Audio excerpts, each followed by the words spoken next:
Welcome, guys. Welcome back to It's All Chelsea. Welcome to a watch along. Sorry, not watch along. A match review for the game against Norwich, which has ended in a Chelsea win, 1-0 to Chelsea, and it was a game that we had to win. It was a must-win a game for us, which of course will secure our position for the Champions League for next season.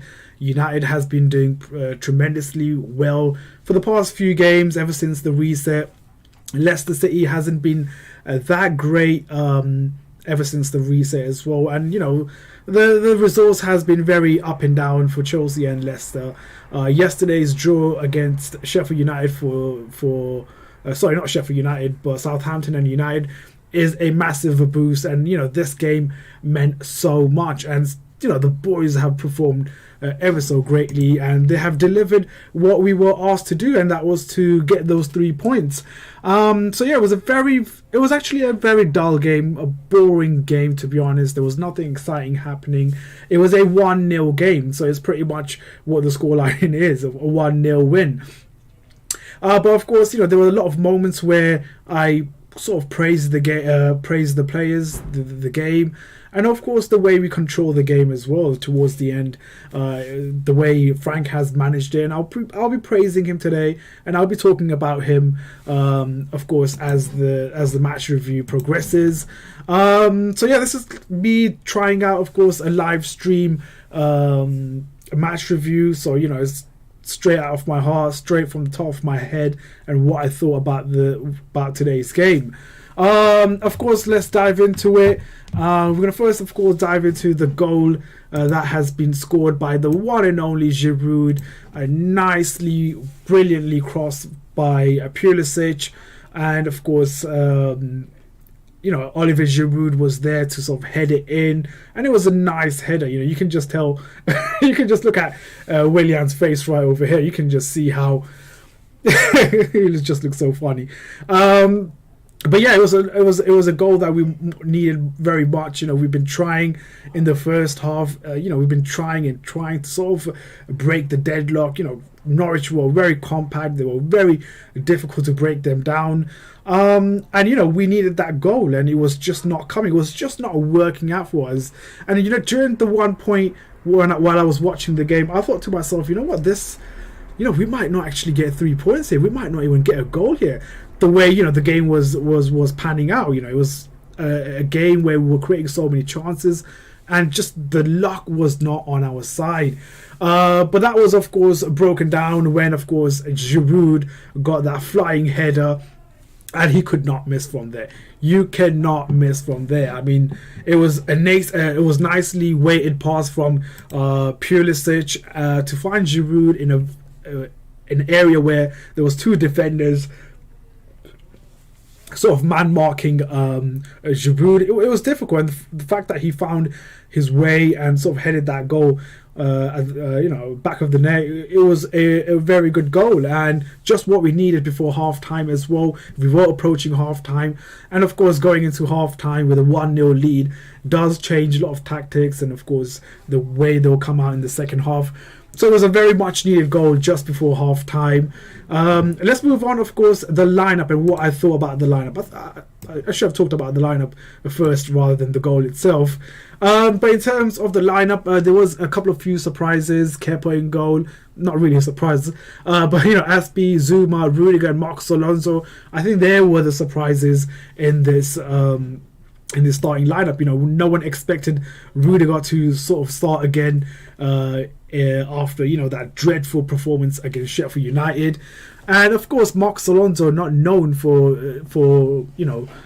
defending, but offensively he's great. I can understand as to why Frank would go for that. But yeah, it was of course a very a different starting back line. Of course, after Sheffield United, we needed some sort of response from the defence. We can't just carry on conceding goals after goals. So it was a very interesting choice from Frank to be going for Rudiger and Zuma. And this is something that I've always criticised as well. The fact that Frank keeps on changing the defence, he's changing the the rhythm, the flow of it.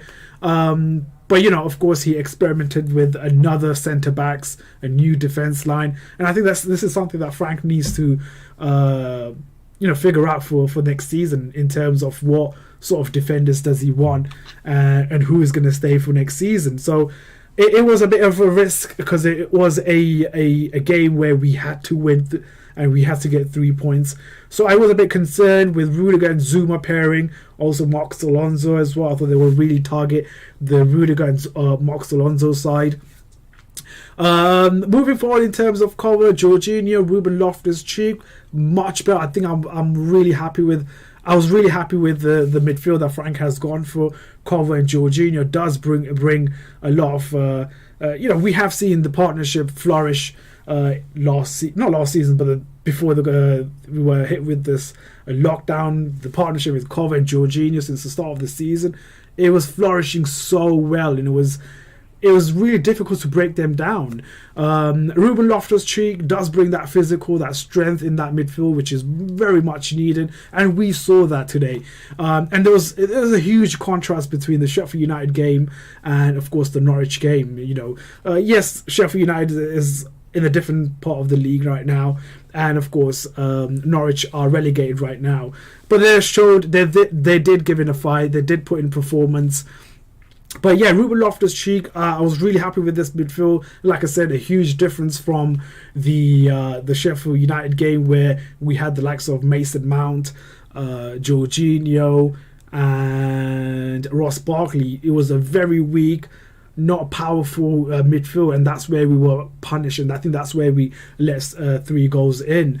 I would have loved to see Cover, Jorginho, Ruben Loftus-Cheek against Sheffield United. I think that would have been a different game. But yeah, I was really happy with the midfield that Frank went for. I don't really have to talk about the attackers because I'm pretty sure everyone knows that I do like the pairing of Willian, Pulisic and Giroud. Giroud had to start. He has been great ever since the reset. Willian as well, putting in performance, and even today as well. I think he put in a very, very good performance, a good shift. We worked, throughout the game, running up and down, recovering the ball. If he lost possession of the ball, he went quickly and got the ball back. So, he was putting in a lot of work throughout the 90 minutes. Pulisic I think he had a very, very dry game. I don't think he had one of the best games for ever since the reset. I would have loved to see him being given a rest. I think this game should have been a game where he should have rested because this boy has been playing week in and week out, and he's been putting performance after performance. So, there was going to be a game where he's just going to completely be off, and I guess this was the game where he didn't look that great, but at the same time he was actually decent, which kind of speaks volume in terms of what kind of quality player that we have acquired from Dortmund. Moving on to Frank Lampard and what I thought about him as a manager. I thought he was great. I thought his subs were spot on. I thought his lineup was spot on as well. And to be honest, Frank was looking for a response from the player, and he just got exactly that. I would have expected, the team to, go for a full blaze, just attack, relentlessly and go for 5-0 or 6-0. But, 1-0 is a 1-0. It's a 3 points. That's all we care. That's all we needed anyways. So I'm glad that, Frank has got his team lineup, and also he got his subs spot on as well, bringing Hudson-Odoi, which is a very smart thing to do as well. He needs to start performing. He needs to start playing games as well for next season because, the likes of Werner, the likes of Ziyech, possibly Kai Havertz, possibly Benrahma might be coming in. So there's going to be a lot of position. This is where he has to fight for his shirt now. This is where he has to grow up now. From being a teenager, he needs to be a man now. This is where it's now or never, to be honest. Those days of Sarri and Conte are gone now. It's Frank here now. He wants to win a league title. He has a plan for the next 3 years, and he wants to win something. So I do think that Frank has got it spot on in terms of tactics, and I'll talk about that. Well, I'll just talk about that right now as well. I think he got it right, and there was something that he said in his press conference which I was thinking the same thing as well while I was watching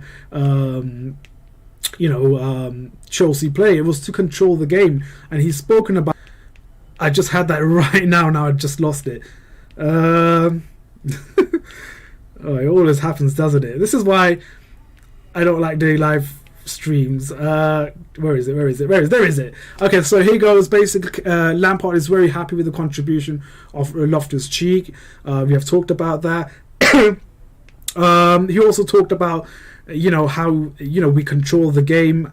And, okay, I can't find the tweet where he talks about how we control the game. But yeah, something along the lines of that. He spoke about how we control the game throughout the 90 minutes and how we were patient, how we were calm, how we were actually, moving. That's one thing I really liked about Frank as well, that the fact that we kept on switching flanks to sort of try different ways to exploit the Norwich defence, to really make them come out, to really sort of break the deadlock. We kept on switching it, which I really, really like, because I think that's what you need to do when you have a team like Norwich, who has a very, very defensive approach. I think that's the best way to break them down, to sort of spread the game, to sort of,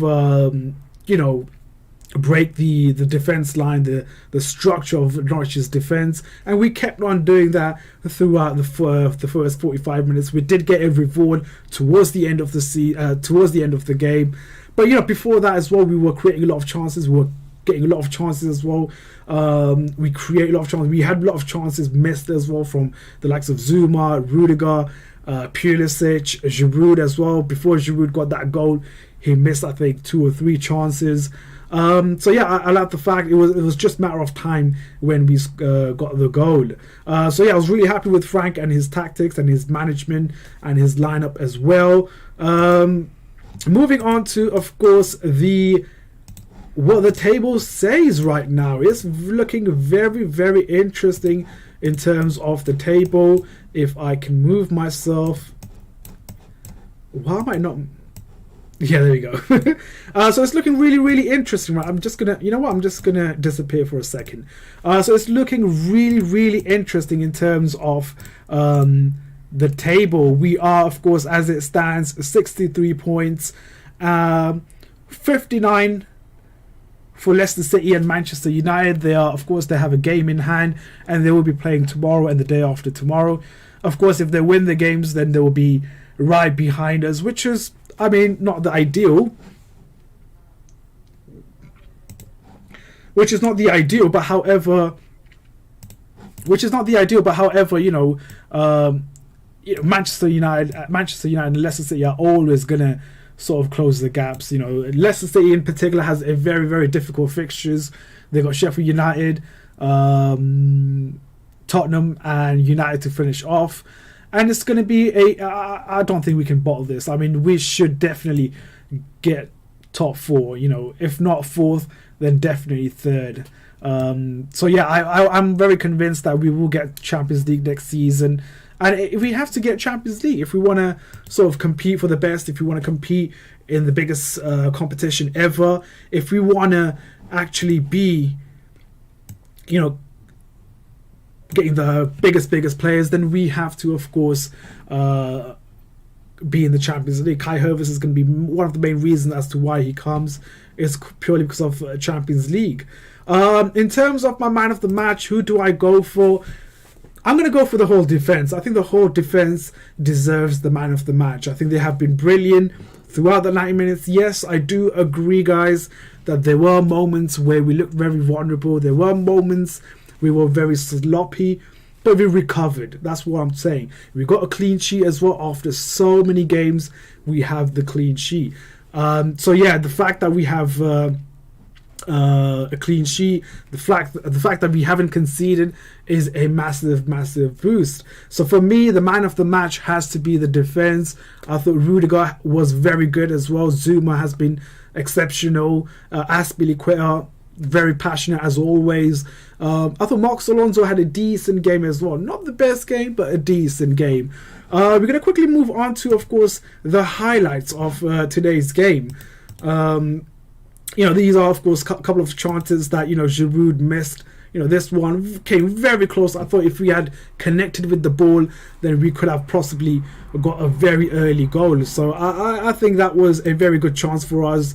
Giroud really disappointed with himself. I thought he should have done really good there. There were other moments as well, like Pulisic. This one, again, great save by Tim Krul or Tom Krul. Is it Tim Krul? I think it's Tim Krul. Krul, basically. A great save from him. A great shot from Pulisic as well, but it was straight at the keeper, and it wasn't really difficult ask for Tim Krul to save that. But it was a lovely save, but at the same time, it was a lovely shot as well. So this is why I said we kept on trying and trying. We created a lot of chances as well. The goal came through. There was a lot of chances. This one in particular as well. I was talking about the one header where we had a chance. There we go. Zuma. I think Rudiger had a very similar chance as well. The goal came, of course. Let me see. Was Giroud. That's what you want a striker. That's where you want Tammy as well. If he's playing, that's where you want. But Giroud, nicely done. You can just see the passion of Pulisic here. How happy he is that we got a goal here. And it was, like I said, lovely goal. Just what we needed. Of course, I don't want to show you guys more because, of course, I'll be done for copyright. But again, a brilliant game from us. I would love to I would love to know your thoughts and opinion on today's game. I'm going to see what you guys are saying in the chat. I have been reading what you guys are saying, so don't think that I've been ignoring you. But I just wanted to do the review quickly before, without Okay, let me just go to the. There you go. I love that. This is a good one. This match was a must-win. We had to play Pulisic. That is true. We had to play Pulisic. Sorry, can't talk right now. Yeah, we had to play Pulisic. He's one of our main man right now. He's our Eden Hazard this season. So it was a must. He had to play, to be honest. And I kind of do feel sorry for him because, I do feel that he's getting tired. I can just, from the looks of it, from his body language, he is getting tired. He might be jaded as well. We got 3 games plus Champions League in August or September. Yeah, August. So yeah, I hopefully he gets a break. The last game of the season. That's if we have secured top 4. I didn't make it to the stream, but good result. Boring game though. Yeah, it was good result, 3 points, but it has been a very dull game. So you haven't missed much, D-Ren. Let's see. Which defender would you love us to buy? Oh, okay. I want someone like Koulibaly type player. I think he is just the right player to sort of fit into this a very young and very naive defense. I think someone like Koulibaly would be just the guy, from my personal opinion. Chelsea should buy a Euro. Yeah, keeper is of course a huge question, and I don't really want to say my opinion. I think Kepa didn't do much, to be honest. There was a 0 on target shots, so there wasn't much for Kepa to do in this game. Of course, that's a huge talking point, and that's gonna take a lot of time for me to go and talk about and sort of dive into it. So I don't really want to get into the keeper situation. Maybe for a different video. Kai said he will still come without Champions League. Yes, he will come without Champions League because I think he's really liked the idea, or he really likes the plan that has been presented by Frank Lampard and Chelsea Football Club. I think he really likes to be involved in this project. So yeah, I think that's what's really tempting him to come Chelsea, and I think he will be a Chelsea player sooner or later. Getting a Champions League will be a massive boost. He will, sign for us in no time. But that's just that. We'll win against Bayern, 4-0 comeback. Let's hope so. I got no hope for the Champions League. 3-0 down against Bayern. I don't know. I'm not really sure about that. Anyways, guys, I'm going to wrap up my match review right over here. I hope you guys enjoy this review. A different style of review I've been doing for the past 2 games, to be honest. So I'm glad that you guys can join. I'm glad that you guys could join us for the match watch for the watch along. So I appreciate that. I'll be back, of course, for tomorrow. I'll do some transfer video. We have been linked with a few new players, so I'll talk about that. anyways, guys, that's gonna do it for today's review. Thank you very much for joining us. Thank you very much for coming on this video. So if you're new, please do hit that like button. If you're watching this, do subscribe as well. Give it a massive thumbs up. And I'm gonna finish it here. Like I said, guys, thank you, and I'll see you guys in tomorrow's video. Till then, take care.